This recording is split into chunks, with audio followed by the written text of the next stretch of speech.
Hi there, Coach Joe here from Team Bright Hammer on the YouTube channel for our third guest show with Graham Roberts, our performance coach. I'm going to start off a little bit left field. This is a question that Graham asked me once, but I'm wondering, what do you find more scary, a duck-sized horse or a horse-sized duck? More scary. Horse-sized duck. I'd You go with know, that as well. because it's the yappy as it is, man. Yeah, exactly. And they beat your ankles, and now it's just going to be your nose. Yeah, exactly. And no one needs that. So. They'll eat your bread whole. Yeah, And, literally, they'll have an old 12-inch from Subway. Exactly, and it's gone. Yeah, and I hear that's going to be an obstacle in the hurricane heat next year, so be prepared for that. Yeah. So, more questions on mental preparedness, mental toughness, and mental I like this term, performance. preparedness. It's good, isn't it? It's good. It's kind of taking the English language and just playing with it. Yeah, exactly. It's kind of doing its own thing. It doesn't obey the rules, but you know, is it an actual word? No, It's not. but it's a bit like Bright Hammer. Yeah, Not really obeying the rules. Yeah, exactly. Yeah, very much so. I mean, we're not wearing trousers right now. You can't tell that from the video, but like, don't listen to a word I'm saying. Anyway, time for questions. So, this is a great one. What mental techniques would you use to prepare for such events like the unknown, Spartan Hurricane 12-hour heat, and the Ugogi? So these are these big sort of death race inspired events that can take from 6 to 12 to 24 to a whole weekend of time for you to complete, and is obviously very tough. So Graham's going to fill that question now for you. Let's see. Yeah, so I've done a few of these. The latest one being a 24-hour boot camp, which was brutal. I'm not going to lie, at the end of it, my run looked more like the run of an 8-year-old. And I mean that. On my normal run. Yeah, it literally was a shuffle. And then when they said, "Can you do 50 burpees?" I went, yeah, I might have swore quite loudly at the instructors at that one. So yeah, preparing for endurance events. So again, in a similar way to what we talked about in the first session, was about thinking about 4 weeks beforehand to prep. But in that strategy, it's thinking, okay, what's ahead? There's going to be equipment that you've never used before. So some of these events will say, right, I need to use a penknife. I need to have a Sharpie. Yes, I'm sure we know how to write. But you want to make sure that that Sharpie actually can write on you. Yes. And not get washed off. Things like that.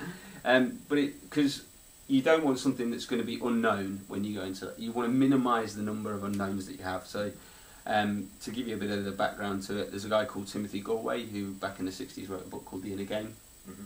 And it was all about stuff in here. And he proposed this equation that potential equals performance minus limitations. The unknown is a limitation. So what you're trying to do is minimise those, minimise the amount of limitations you have. And one of those is familiarity with the equipment that you've got on you. So as soon as you can, get on top of that and get familiar with how that would work. The next component there is adjusting your training. In these endurance events, there is a lot of, right, you're now just going to go and do this at a very short notice. So one of the ways that you can train around that is actually to start doing multiple training sessions back to back. So if you say, right, I'm going to go and do Jarl Ragnar, for example, and then say, right, I'm now going to go and do Spartan SGX straight after. It might seem tough as hell. You might get lower numbers than you expect, but you again get used to going, right, I've done one thing that's hard, I'm going to do another thing that's hard straight after. Things like that are a really good way of training yourself from there. So adjusting your training to get comfortable with this transition, because that's what you're trying to get used to from there. The other big one is preparing your food. So we've got two main systems in our body. We've got circadian rhythm, which is what your sleep patterns are basically. So, but then also, if you think every single day we eat certain things at certain times of the day, so you know roughly your body knows within an hour of waking up, you want to eat breakfast. And then you want to eat a mid-morning snack, and then you want to eat at lunchtime from there. When you're doing an endurance event, you can think very, very similar to that, and that can actually help chunk down this massive, massive chunk of time. So when I did that 24-hour event last year, I remembered that food-wise, you tend to digest food in about 2 to 3 hours.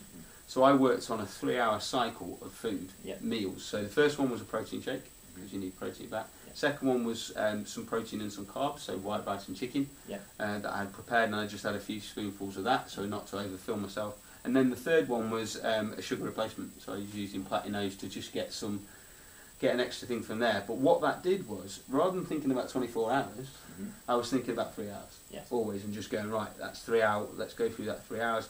And I kept concentrating on that, because it took my mind off this massive goal of trying to get through that from there. So, trusting my food prep, knowing that my body wants it at certain times and can manage it at certain times, and I actually started training like that a few weeks beforehand. So 2 weeks beforehand I started eating small and often, rather than the big meal with the little snacks, to get my body used to digesting that food, so when it comes to the big event, I'm not going to overeat. I'm going to trust that preparation, that my body can handle the food, and it also means I could get to that end goal a lot easier, because I was only focusing on the small ones. Best adage in the world: how do you eat an elephant?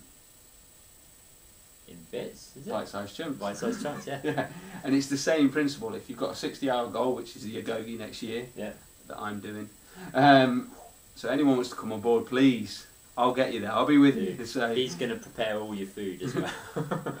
I do it enough at home. But yeah, it's using things like that. So another one I overlaid on top was changing my shirt. Every 4 hours, I changed the shirt, and that was a plan. So I had 6 shirts with me. Every 4 hours, I changed the shirt, because it was like a fresh start going in. Simple things like that can just help make that goal feel a lot more easy. So basically, partitioning, like you have this big sort of thing that you have to deal with. I don't know why I'm doing this movement and talking about big things. He's dreaming. Wide. But anyway, so basically you're setting up waypoints along the way, okay? Because it's again that thing of not thinking about the whole thing you've got in front of you, but breaking it up to make it more manageable. And also, I mean, that's great from a mental perspective, but also like what Graham's saying about, like, from a physiological perspective, you want to be sort of drip feeding your body this nutrition all the way through the ordeal you're putting yourself through, because, you know, if you put in a massive meal inside you, then all of the blood that you're going to need for your muscles is going to be diverted to your digestive system, and then what you're going to find is that you're going to feel very poorly when you start doing exercise again. But this is great knowledge to have if you're doing these longer events. I mean, from a slightly different perspective, I mean, myself and Luke Newman on Team Brighthammer have signed up to partner for the Superhuman Games, which is next year, which is sort of 6 different 20-minute events that sort of test different aspects of strength and cardio and conditioning.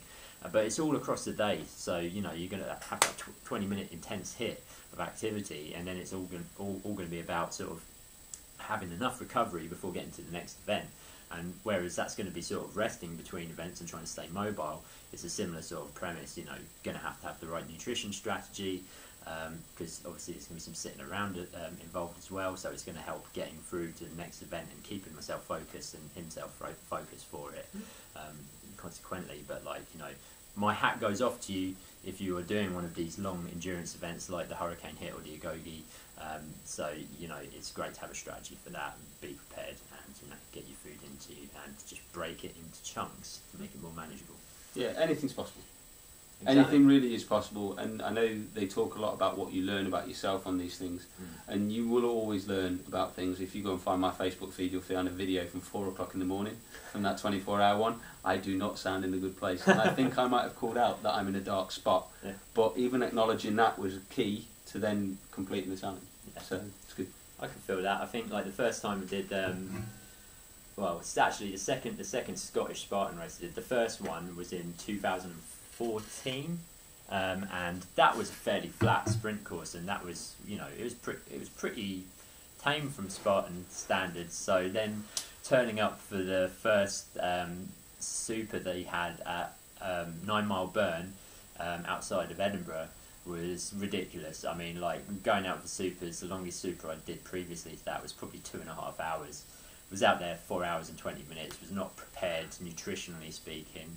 I got to one of the obstacles, and just so happens James Appleton was marshalling it, and he gave me his Cliff Bar, and I was so hungry and so happy that, like, it was the best thing I'd ever eaten at that point. So, you know, try and be prepared, nutritionally speaking, for these things, because you don't want to get caught short, because no one likes to be in the middle of the Scottish wilds, up a massive hill, and being hangry. It sucks.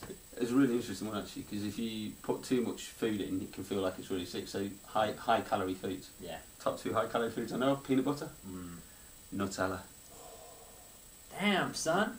Honestly, teaspoon of those straight is brilliant, and you'll find bananas. I'd be eating it with my bare hands. Yeah, sorry, because you're just an animal. Savage, but cool. So we've got another question for you, just to wrap up this little sort of guest show run that we've had. It's been awesome. Just like to say thank you to Graham as well for getting involved in this. You can drop more questions for him. I'm sure he'd love to come back on, but we're going to deal with this one first.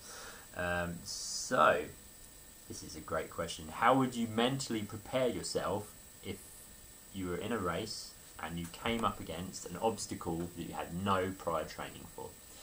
So, right. So, as I think I talked about in the last video, you've got that 50 yards before and 50 metres before an obstacle, and you can start to prepare yourself for the challenge ahead. So, take a few moments to actually assess what the challenge is ahead of you. So, for example, and I know it's a known obstacle, but it's something that can be good. So, Z-wall.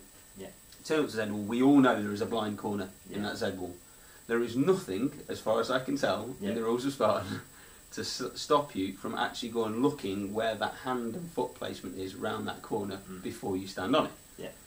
Once you've got an idea where that is, you can then go through the obstacle, and you've already seen a bit of what you've got ahead of yourself, so locating it's going to be a little bit easier. Yeah. Now, okay, that's an obstacle that we know, but at some point that would have been brand new to you. Yes. So, the same thing and a really good example was what I saw in the European Championships, where there was clogs. Yes. Clog bars, or whatever you want to call it, and it was literally overhead, step by step, staggered clogs that people had to climb through. So you look at that and think, Christ, what the have we got going on? And I know Jake, who was there, one of the Bright Hammer boys. He'd actually seen that the day before and practiced on it the day before. If you've got that option, go for it, because that's going to get you that familiarity and learn a bit about it without it being unknown. But if it's completely 100% new, think back to what other obstacles and what training you've done that are similar. Yeah. So if you've done monkey bars, they are similar to clogs. Your arms are above your head, you're having to move forwards. Yeah. The only thing that's different is your hand position. On a clog it was like that, on a monkey bar it was like that, or like that. But if you've done something similar before, trust yourself. Yes. Because you can take a lot of confidence and say, actually, it's not unknown. I don't know if you've got any tips in terms of how to break down an obstacle and what it's going to work in the body that might help with that. Yeah, I think what Graham's saying is true. It's like all obstacles fit into different they fit into a category of sorts. So like with the clogs, that's definitely in the monkey bar category, or what's I think in sports circles is known as brachiating. Okay, which is hanging from something and pulling yourself up it or pulling yourself along it. So basically, you can deal with that. I can just see him. I'm just sitting there going, I've never heard that word. I've learned something today as well. So basically, how many different ways can you brachiate along along a rig? You can go sideways along. You can go front ways along. You can do a combination of both.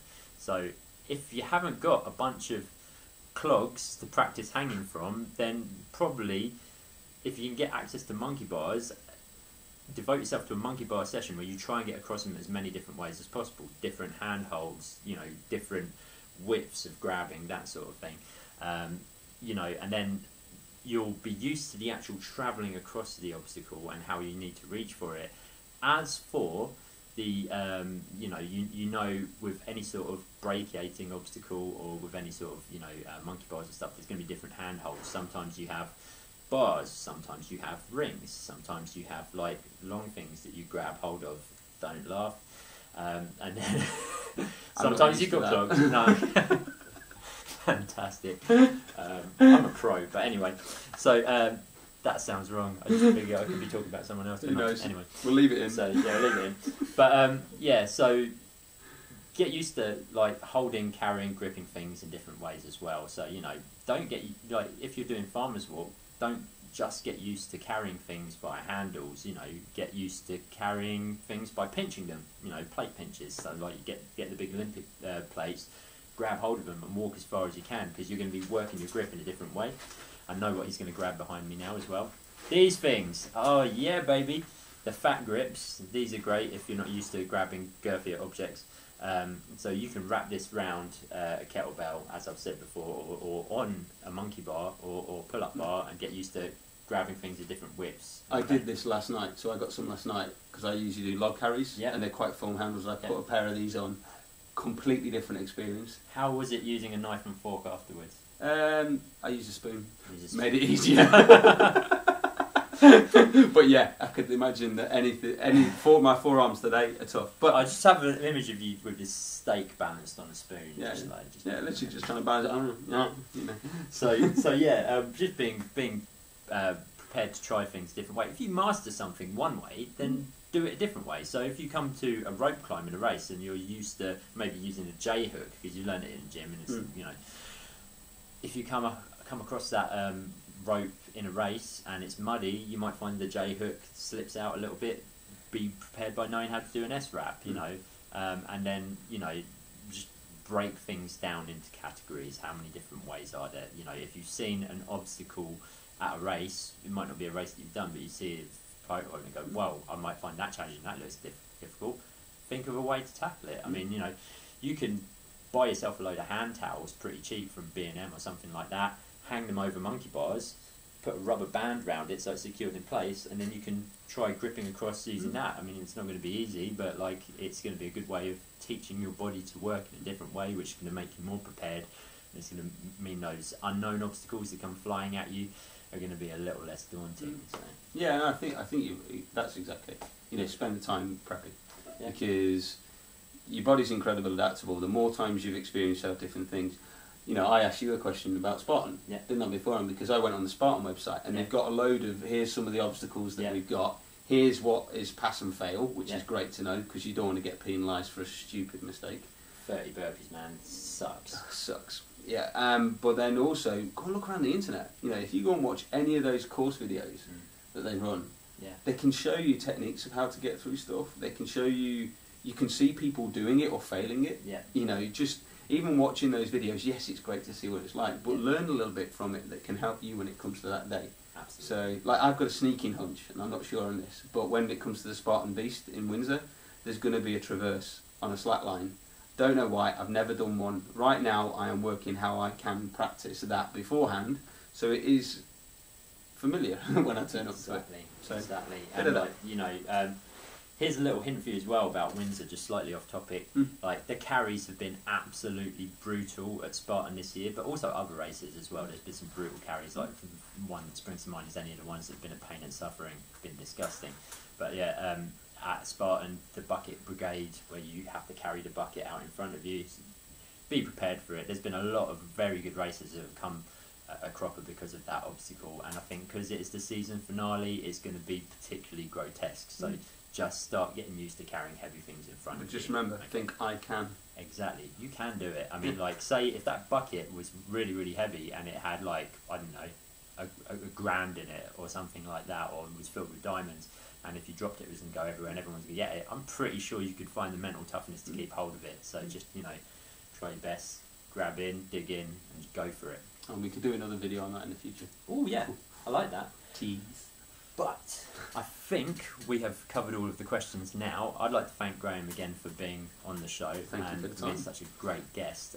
You check out his stuff. I'm going to put links in the description so you can find more information about Graham. If you have any questions for myself or for Graham for future shows, let us know and we'll get them done for you. You know, we'd be very happy to. All feedback is appreciated, and remember, if you like us, subscribe us and get on that. So it's goodbye from me. Oh, one more thing. Free Bright Hammer training. Oh, thank you. This is good. Seamless. Yeah, that's brilliant. So, on the 29th of October, we are doing our, we're getting back into our recruitment drive because we're reopening our doors for members on the 29th of October. That's when we'll be launching a 2017 membership. An awesome shirt. Oh, it's amazing. So good. It's so good. But you don't get to see that yet. So Anyway, so the 29th of October, we're doing a training session at Western Woods in Baldock. Everyone's invited, basically. It's free. You can come along, you can try out, you can see what our camaraderie is about and what our training is about. It's going to be tough, it's going to be fun. There'll be a link to that in the description for the Facebook event if you want to get involved, you want to come along and see what it's like to be in Team Brighthammer and maybe join us if you like it. If not, go and get therapy afterwards for the disgusting experience you've had. Excellent. Cool. Cheers, guys. Thanks very much. Speak soon.